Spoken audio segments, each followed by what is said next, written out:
How funny কি বললেন বড় ভাই, ইটস এ নো ম্যাটার, এটা নেওয়া কোনো ব্যাপার না। সারাদিন যদি লাগে তাও শেষ করব, এটাই আমার সার্থকতা।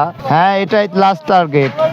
এর মাঝখানে দুইটা রড কাটা ছিল, টোকায় নিয়ে চলে গেছে, যাক তাতে দুঃখ নেই। আমার আরেক ভাই তো নিয়ে খাচ্ছে, ছোট মানুষেরা চুরি করছে, ওরা বোঝে না, আমি তো চুরি করব না। হার্ড ওয়ার্ক করে এই তো 2-3 ঘন্টা হলো। সারাদিন যদি লাগে তাও শেষ করব, এটাই আমার সার্থকতা।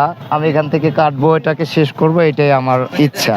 এটা আমি ছোটবেলা থেকে প্রধানমন্ত্রীকে ট্যাক্স দিয়ে আসছি, ভ্যাট দিয়ে আসছি, ফোনের বিল দিয়ে ভ্যাট দিছি, পদ্মা সেতু, মেট্রো রেল, তারপরে এত এত হাইওয়ে রোডগুলা করছে, আমাদের বুকের রক্ত ঘামানো টাকা দিয়ে এইগুলো করছে।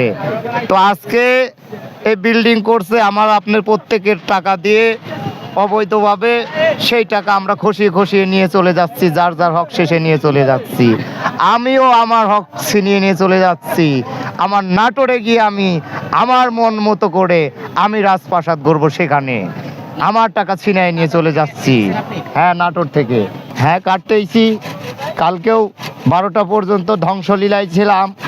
লক্ষ লক্ষ ছাত্র জনতা, লক্ষ লক্ষ দিনমজুর, রিক্সা চালক ভাইরা, তারপরে আমার টোকাই ভাইরা, তারপরে আমার দোকানদার ভাইরা, সবার সমন্বয়ে আজকে এটা গণসংযোগ হবে।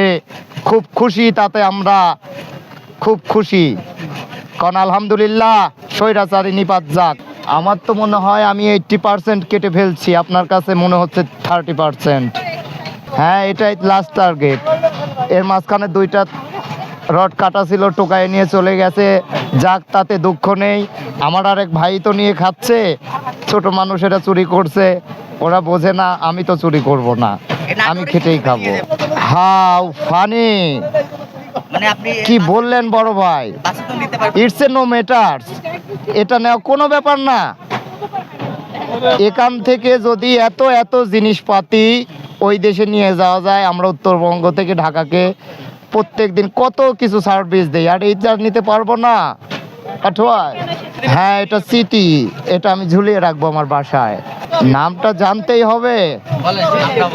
এমডি শামীম হোসাইন, ভিলেজ ভান্ডার দ, চান্দাহাট, বড়াইগ্রাম, নাটোর।